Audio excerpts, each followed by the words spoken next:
Kwa siku ya leo tarehe 22 mwezi wa 12 tumeweza kupata nafasi ya kuendeleza jambo ambalo tulilifanya jana siku ya tarehe 21. Jana tulifanya kata 6 na kaya 54.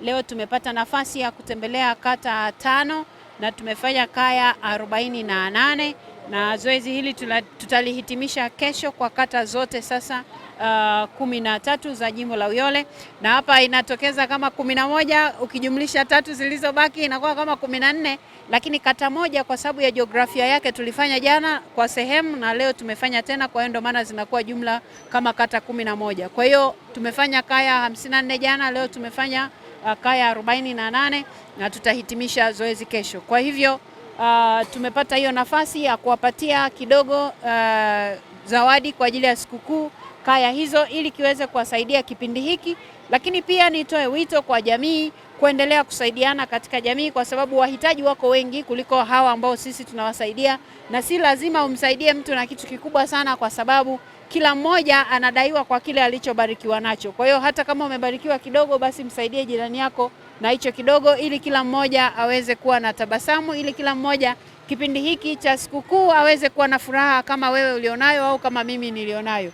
Na tunapojifunza hivi ni kwamba tunajifunza kwa maana mioyo yetu iwe ni mioyo ya kutoa, na si kipindi tu cha sikukuu, lakini hata kipindi ambacho sio cha sikukuu wako watu wengi kabisa huwa wanakuwa na tabu, lakini kama sisi kwenye jamii tukiwa na mwamko huo wa kusaidia, basi jamii nzima inakuwa na furaha, jamii nzima inakuwa na amani moyoni.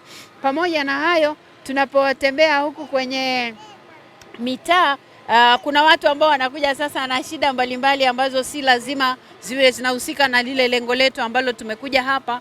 Na leo tumepata mama mmoja ambaye ana mtoto mwenye ulemavu wa miaka 6 ambaye anasema aliwahi kumpeleka hospitali mojawapo, wakamwambia ni jambo linalotibika, lakini sisi tumekubaliana sasa atapelekwa hospitali yetu ya rufaa ya Kanda kujaribu kumfanyia uchunguzi ili tuone kama tatizo lake linatibika au kuna namna gani ya kumsaidia huyu mama, kwa sababu kwa leo ilikuwa apewe kitimwendo, lakini tumeahirisha hilo la kitimwendo kwa sababu kitimwendo kilichokuja ni cha mtu ambaye ni mkubwa kidogo. Sasa huyu ana mwili mdogo, kwa hivyo kile kitimwendo hakitamsaidia.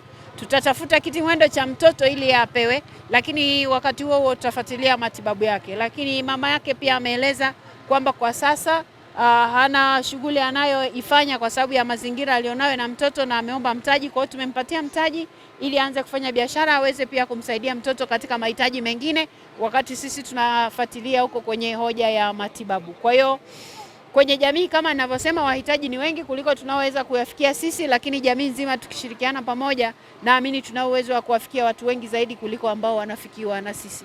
Basi baada ya kusema hayo, niwatakie sikukuu njema, Krismasi njema na mwaka mpya mema wa Tanzania wenzangu wote, wana Mbeya wenzangu wote na wana Uyole wenzangu wote. Tukutane kesho, tunaendelea na hili zoezi. Asanteni sana.